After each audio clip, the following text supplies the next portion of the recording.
اللہ کے محبوب علیہ السلام کے ایک صحابی گھوڑا فروخت کر رہے ہیں، تو ایک صحابی اور آئے تو انہوں نے کہا کہ یہ گھوڑا بیچتے ہو؟ کہا ہاں بیچتا ہوں۔ کتنے کا؟ کہا 500 درہم کا۔ تو عرب گھوڑے کے اوپر سواری کر کے چیک کرتے تھے، دیکھتے تھے، ٹرائی لیتے تھے۔ تو گھوڑے کے اوپر جب ٹرائی لی نا تو واپس آ کے کہا کہ اس کا 600 درہم لوگے؟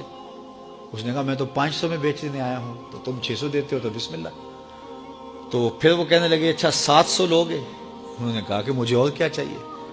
تو کہا نہیں یہ گھوڑا تمہارا تو 800 کا ہے۔ وہ کہنے لگے ہاں میرا گھوڑا 800 کا ہے۔ تو کہا پھر 500 کا کیوں بیچ رہے ہو؟ کہا میری مجبوری تھی، میں نے بیٹی کی شادی کرنی تھی اور میں مجبوری سے 800 کا گھوڑا 500 میں بیچ رہا ہوں۔ انہوں نے کہا میرے صاحب میرے بھائی میں تو 800 میں لوں گا، جب ہے 800 کا ہے تو میں 500 کا کیوں لوں؟ انہوں نے کہا بسم اللہ۔ انہوں نے 800 روپے پیش کی اور گھوڑا لے لیا۔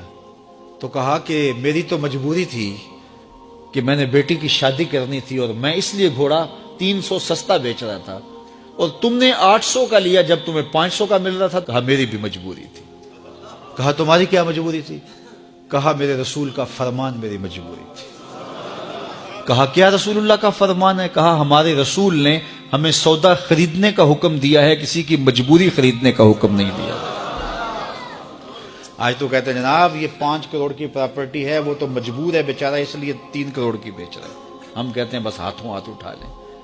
یار اگر کوئی بندہ اپنا گھر بیچ رہا ہے اس لیے کہ وہ مجبور ہے اور وہ 1 کروڑ روپے کا ہے، تو ہم اس کو 50 کا کیوں خرید رہے ہیں؟ جب ہے 1 کروڑ کا، 1 کروڑ کا خریدے۔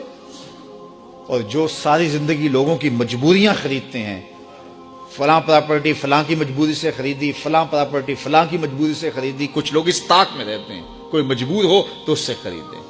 اللہ اکبر، پھر ایک وقت آتا ہے کہ یہ مجبور ہوتا ہے اور اس کی پراپرٹی کوڑیوں کے بل بک رہی ہوتی ہے۔ ہم نے اپنی آنکھوں سے ایسے مناظر دیکھے ہیں۔ تو کسی کی مجبوری نہ خریدیں، سودا خریدیں۔ طاق میں نہ رہیں کہ کوئی مجبور ہو تو سستا بیچے۔ جو اس کی قیمت ہے اس کی قیمت سے لیں، پھر دیکھنا کہ عرش کا رب اس کے اندر برکت کتنے ڈالتا ہے۔